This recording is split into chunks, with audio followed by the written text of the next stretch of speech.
okay, well, it's a complete disaster for Joe Biden and the Democrats. That's right. I know. We got to talk about the presidential election cycle. It is going to be a front and center issue as we get closer and closer to November. And as it's standing right now, all those high hopes amongst the Democrats, amongst people like Joe Biden, the vote blue no matter who crowd, a lot of people thought that they had this in the bag. But I can promise you this. With the amount of protests that are happening against the Democrats and Joe Biden, with the fact that many Americans are struggling to even survive in this economy. And let's face it, this economy has been failing us. It is the number one issue. I know there's a treasure trove of other things to worry about, but the front and center issue will be the economy. And with the DNC convention looming closer and closer, after all, we are in May, then comes June, July, and then August, the Democrats are in full panic mode.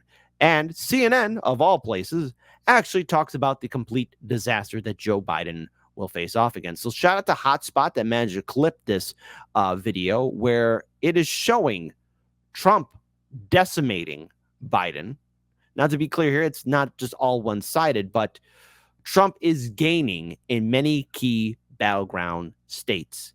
And these states will, in turn, could potentially give Trump enough electoral college votes to secure his second term. So let's go ahead and play this video and laugh at the Democrats panicking and crying. Look, these Sunbelt battleground states, frankly, for the Joe Biden campaign, these numbers are an absolute disaster. The smallest lead is in Arizona for Donald Trump. He's up 6. Look at this, 9 in Georgia, 13 in Nevada. My goodness gracious, my God. That is a huge lead. No Democratic. Hey, CNN, quit copying me. Goodness gracious, Cretaceous. How dare you? Georgia, 13 in Nevada. My goodness gracious. My God. That is a huge lead. No Democrat has lost that state since John Kerry lost it back in 2004. How about these Great Lake battleground states? This is something that the Joe Biden campaign can work with. Look, Pennsylvania, Donald Trump up 3, but that's well within the margin of error. Wisconsin, Donald Trump up 1, well within the margin of error. And actually a Joe Biden lead well within the margin of error, up a point here. This they can work with the Joe Biden campaign. This, the Donald Trump campaign, absolutely loves, and it looks like a lot of the other polling on the Sunbelt battlegrounds. When you're looking into the numbers, why do you think Biden is doing better in the Great Lakes and Trump is doing so much better in the Sunbelt? Yeah, the Trump coalition is changing. That's basically what's cooking here. This is at least one of the big reasons why. So this is among likely voters in these in all these battleground states we just spoke about. Back in 2020, 84% of the Trump campaigns, the Trump coalition was white. Look where it is now. It's 78%. The non-white portion of the Trump coalition, it was 13% in 2020. Look at this now. It's 19%. So the Trump coalition is becoming more diverse. And of course, those Sunbelt battleground states are more diverse than the Great Lake battleground states. You're looking at the Nevadas and the Arizonas here. Of course. So what can we take away at least from these early numbers right now? And again, these are just early numbers. Well, for the vote blue no matter who crowd, when we here at Hardlands Media warned you that there's a good chance that non-white voters could potentially either vote third party or either that controversial statement in a 3, 2, 1 decide to vote and support Donald Trump.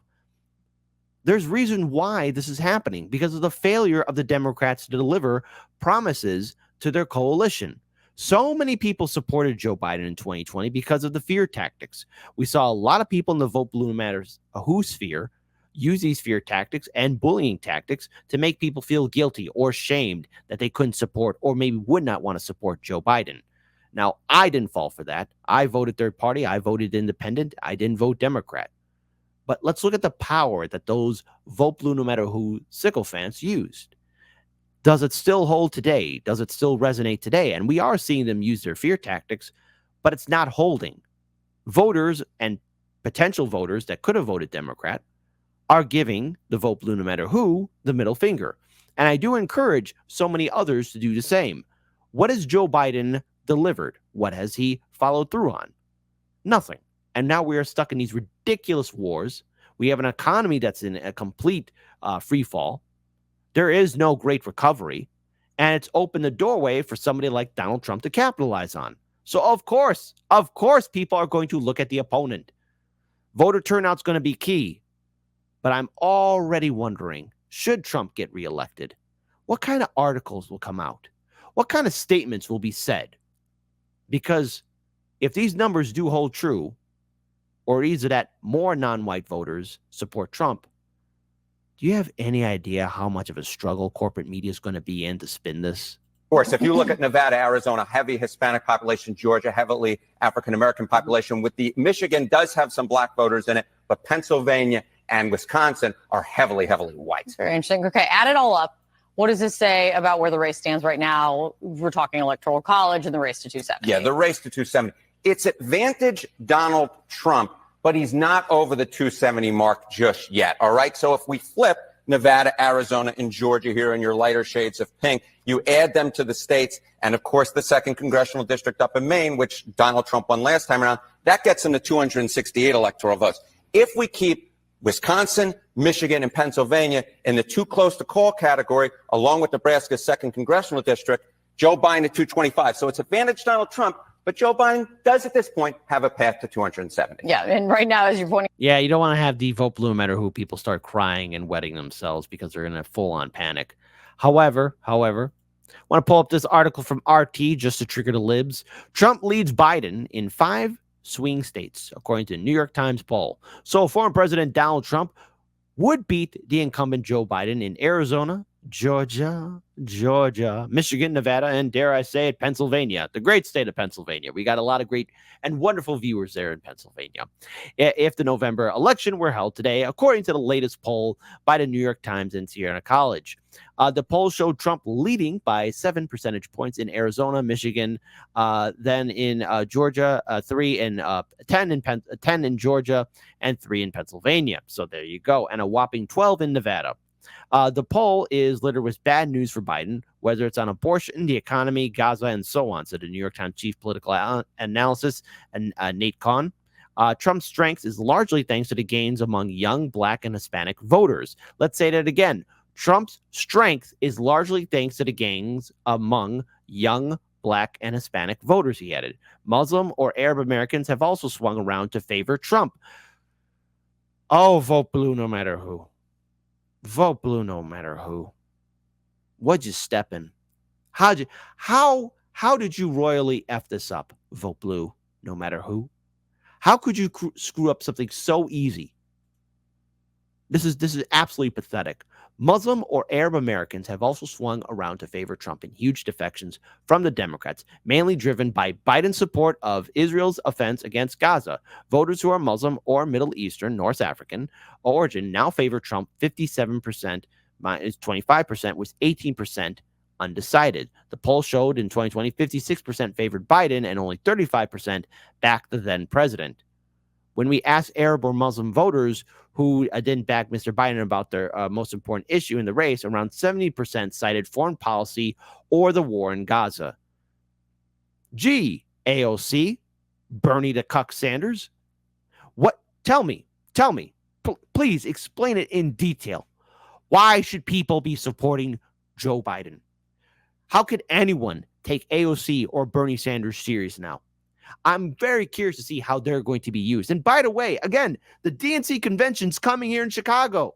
Now, if it's true that half of it or most of it might be online, AOC, Bernie, how are you going to reach out to potential voters? There's going to be protesters there, not only amongst pro-Palestinian groups, but also pro-abortion groups and every other group that's going to be there.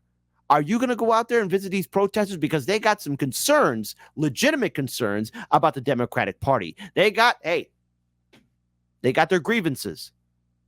They got what's enraging them is how they've been abandoned. So what will you do? Around 4,100 registered voters were surveyed between April 28th and May 9th, according to the New York Times editor. The answer given by voters who used to back Biden, but now are turning to Trump, were typical: economy, wars, immigration, and Biden's skepticism. The lone outlier was Wisconsin, scheduled to host a Republican convention in July, where Biden appeared to be 2 points ahead. He's going to lose that lead.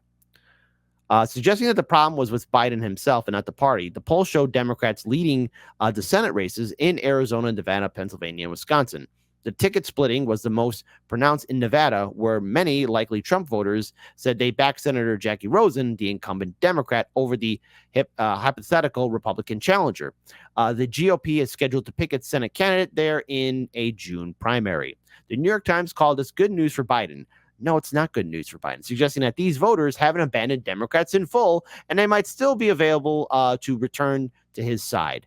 No, New York Times. That's a lot of hopium copium that you're smoking up there.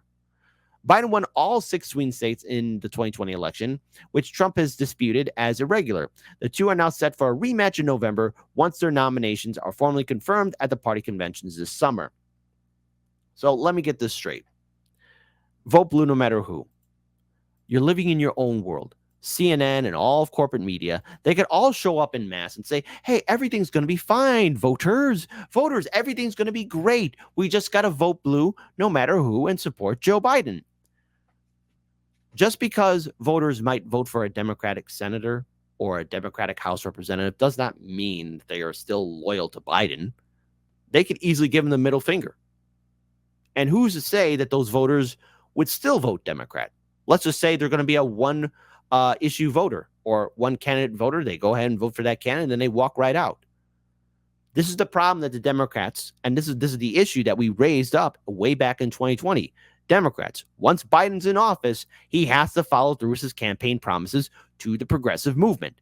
And he never followed through with his support for progressive policies. Why? Because Biden never believed in the progressive policy platform. He never wanted to support it, and nutless wonders like Bernie Sanders were more than happy to sell themselves out and also abandon their movement in order to, yes, appease people from hearing the bad orange man Donald Trump speak. Trump isn't the problem. The problem is these politicians who assumed that we're just going to fall in line and obey their orders. We don't owe these politicians a single damn thing. Democrats, already seeing how you're planning this convention, already seeing how you're treating voters, already seeing how you're treating the protesters. Do not be shocked when Trump sits back in the White House. And I could say this with absolute confidence. We here at Hard Lens Media saw this coming years in advance. It's only a shame now that Vote Blue no matter who might be coming to terms with the fact that maybe they don't have the pulse of America. Maybe they got things wrong. But watch them to deflect. Watch them start blaming people because they're not voting Democrat. It's going to be hilarious to watch, so grab the popcorn.